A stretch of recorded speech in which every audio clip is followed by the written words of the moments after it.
Hello guys, আসসালামু আলাইকুম। তো আশা করি সবাই ভালো আছেন। তো সবাইকে জানাই ঈদের শুভেচ্ছা। আজকে চলে আসলাম ঘুরতে ঘুরতে আমাদের শেরপুর জেলার নালিতাবাড়ি থানায়।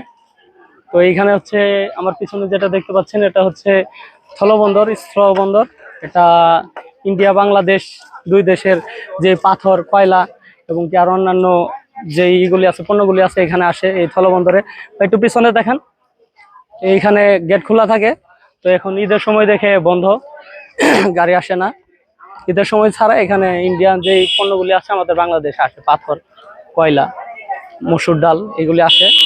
আর এই পিছনে দেখতে পাচ্ছেন, এদিকে আসেন একটু,